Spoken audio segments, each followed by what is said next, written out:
Okay. Well, first off, good afternoon.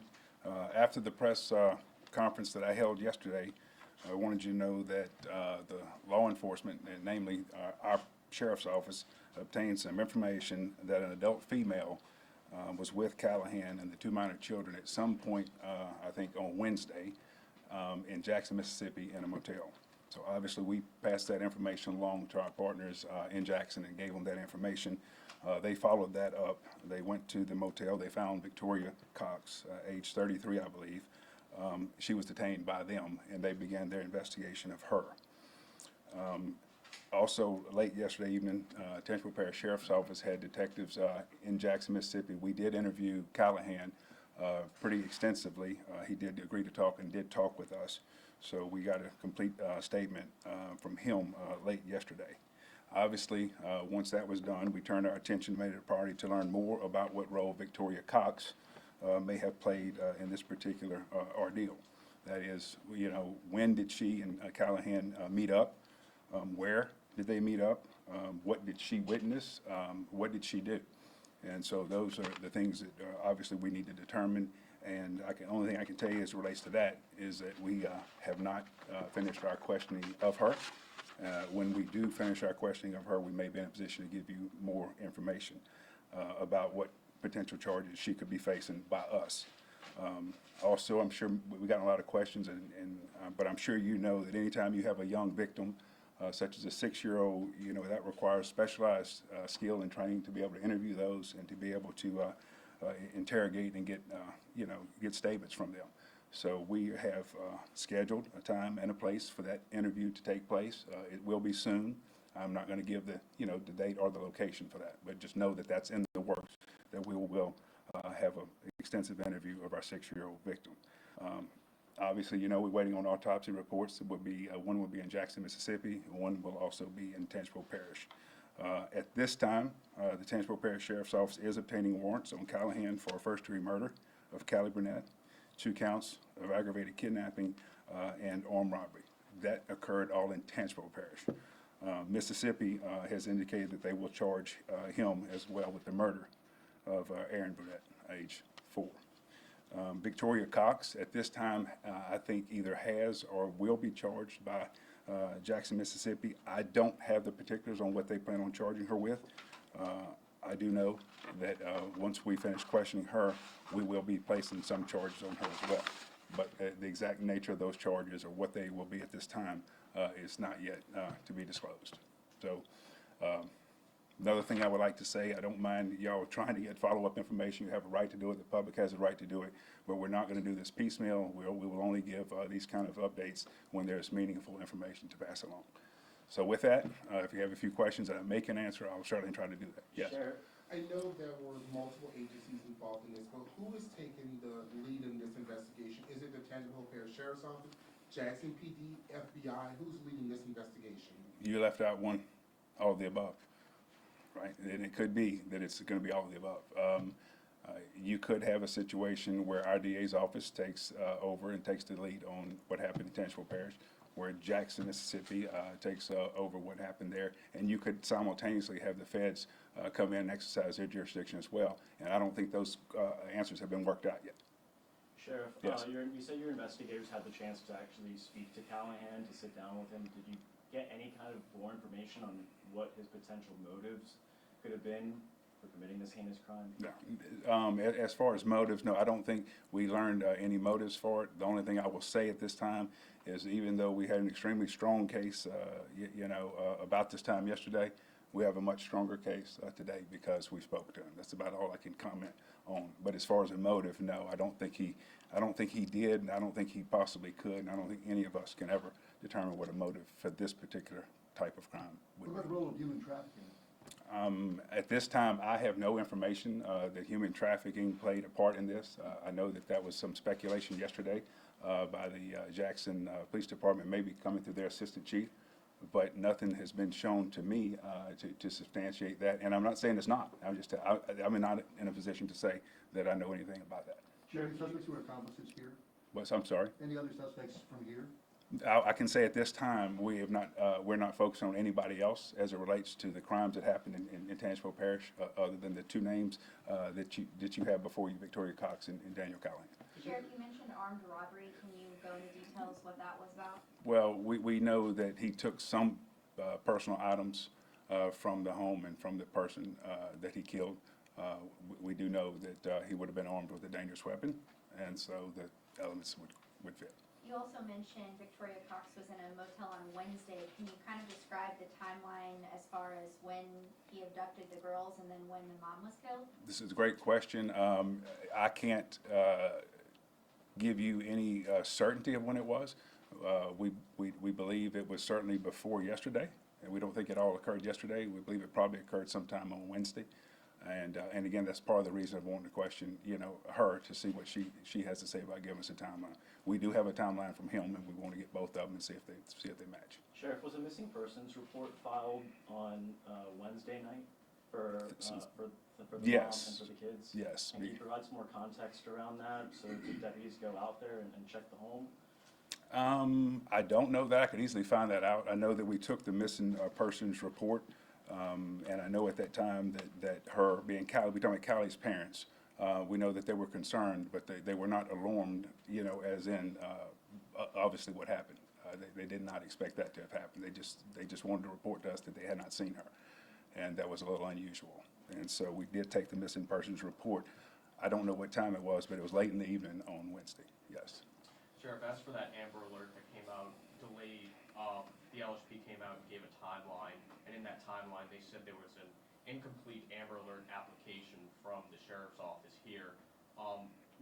Kind of give me some in-depth from your side on just what happened on that timeline and what y'all learned more now that it's been a day, and what kind of went wrong with this Amber Alert.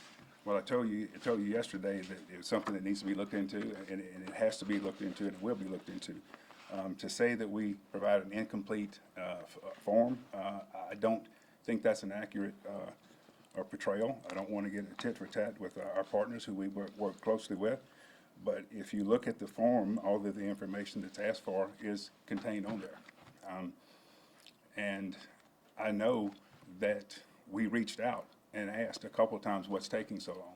They never told us there's incomplete or missing information. That's not what was given to us. They said they were doing everything they could to move as quickly as they could. So, yes. I know you say Callahan murdered her. Do you know if Callahan confessed as of now?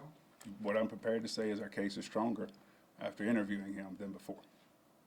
Sheriff, where would Yes. these suspects be kept? Are they going to be in Rankin County? Where exactly? That's a really good question. So let me back up and say this, because the easiest way to answer the question as it relates to Victoria Cox, unless we show that she committed a crime in Tangipahoa Parish, then we wouldn't have a right to hold her anyhow, right? So she's going to, and the fact that they've indicated that they are going to charge her, so they will keep her. As it relates to Callahan, we know that both Mississippi and Louisiana are going to charge her. So, how does that work? He has to be, extradited here, but at the same time, they have a right to finish their charge before they do that. So this is going to take, significant coordination between our prosecutor's office and the prosecutor's office in Mississippi. Sheriff, can you give any more information on the relationship between Callahan and Cox? Did Cox have any ties to Tangipahoa Parish? Was she known to TPSO? I don't know if she was known to TPSO. I don't think she has an extensive history. I say that. I could be wrong, but I don't think she does. But yes, she is from the Tangipahoa Parish area. The relationship there, I believe that she and Callahan have been intimately involved recently. And do you know whether TPSO had any history going to this home, responding to calls at this home? I don't know that. I don't know that. We can run a check and see, but nothing stands out as calls coming from there before. Sure. Have you been able to identify Callahan's history with TPSO, his criminal record? Callahan has an extensive criminal history, primarily for burglaries, some aggravated burglaries, some drug charges, some, I think, probation parole violations. I mean, he was certainly known to us. He was a suspect in some burglaries recently. This is obviously before the homicides that he committed, and we've even questioned him about those as well. So he was someone that was on our radar that we had dealt with before.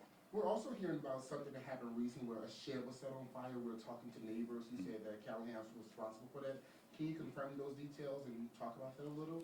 I can't confirm those details. I know that one of my detectives in passing said that he may be responsible for an arson, which would fit that definition, but as far as whether or not that would be the shed you're talking about, whether it matches the, the time and date, the location, I mean, I would not know that at this point in time. It's certainly important to know, but what we're focusing on right now, is mostly trying to close out as best we can these homicides and aggravated kidnappings. And considering all you just said about Callahan, is this a person that should have been on the street?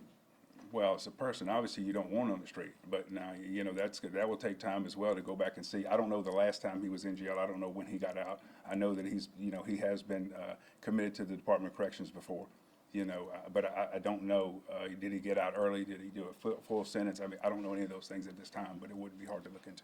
Sheriff, Jackson PD said that they were able to ping the vehicle using license plate readers in Mississippi. Does Louisiana have the same technology? So we do have the same, I can't say the same technology, because I don't know what they have. We have license plate readers. I can tell you that we ran our own license plate readers as well. We had them run in Mississippi. We requested that they ran them, and we were aware that that vehicle being in the area of Byram in Jackson, Mississippi. We knew that, yesterday. Has there been any update on how Ms. Burnett died? What the cause of death was?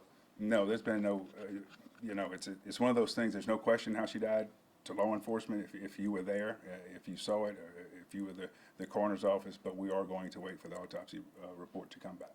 I can tell you, it was very brutal. Considering these crimes against Mr. Callahan, do you think the DA in Jackson will seek or should seek the death penalty in this case? Well, having been a prosecutor before, you know that decision rests with the prosecutor's office, but you asked me what I thought. What I think, based on all the evidence we have to date, and we're still gathering more, and what I think in relation to the statement that he gave yesterday, and you add everything up, that if you believe in the death penalty and you're a supporter of the death penalty, I don't know how you can believe that this is not an appropriate case to charge someone and try to get the death penalty. And I have to ask, have you spoken to the grandparents since yesterday? What is the family saying? How is the family feeling right now? I have not spoken to them since yesterday. I did speak to them on yesterday. But, I can assure you they're overwhelmed. I mean, obviously they're grief-stricken. They have a lot on their plate to digest. And even though they're grieving the loss of their daughter and the loss of their granddaughter, they're also, I think, trying to come to terms and make adaptations or whatever you have to do to raise, another grandchild. And to not just raise her, but to I think help make sure she gets all the services and the counseling and support that she possibly can. So I cannot imagine what all they're going through at this time. And I have to go back to the Amber Alert. I mean, do you think if that Amber Alert was issued earlier, that could have been a different outcome? I mean, we talking about 3 hours from when the application was submitted to when the Amber Alert went out. Right. That is correct. Your timeline is correct. I would say that I don't know. Certainly you always want to go out as soon as possible, but I don't know from a time standpoint what time they actually located Callahan yesterday. I mean, I don't know the exact time of that, but it certainly, in hindsight, we wished it had gone out sooner. That's the only thing I can say. Do you have any more details on the injuries to the 6-year-old? I do not, and then, keep in mind, if I did, I never like talking about injuries to victims in general. When you talk about injuries to a 6-year-old, it just makes it even more problematic to try to delve off into that. I would say this, I haven't been made aware of what I would say is significant physical injury like broken bones and things like that. But any other thing that she could be dealing with, I just wouldn't want to comment on. And for clarity purposes, can you confirm the age of the younger child? Was she 3? Was she 4? We were hearing like a birthday in October. No, I can't confirm. I mean, it would take me probably a matter of moments to give you a date of birth, and then we could actually, figure it out. But I can't tell you here, was she 3 or was she 4? And another question, just for clarity, Callahan was not the father of either of these 2 children? So it's our understanding that he was not the father. Nobody believed him, in the family to be the father. DNA obviously hasn't been done yet, right? But we don't believe he was the father. No one believes he was the father of these 2 children. And I have to ask, I know it's still early in the investigation, but do we know what what kind of weapon was used on Ms. Burnett? Was it a gun used? Was it a blunt force object? I mean, do you know at this point? I do know what kind it was, and I'm gonna wait till the autopsy comes out, and then we will go from there. I do know what kind it was. It was a dangerous weapon, I will tell you that. And not trying to be cute, but there's obviously a couple of different kinds. You have guns and you have knives. So Jeff, do you know if there's been communication between DA's office here and DA's office in Jackson as to how they're gonna work out this jurisdiction? Have those talks begun? the only thing I know is that the DA's office has been in contact with our office, and they are wanting, they are wanting to proceed. Our DA's office is wanting to proceed here. They are well aware that if Jackson, wants to proceed there, obviously they can as well. So I can't say if they've spoken for sure.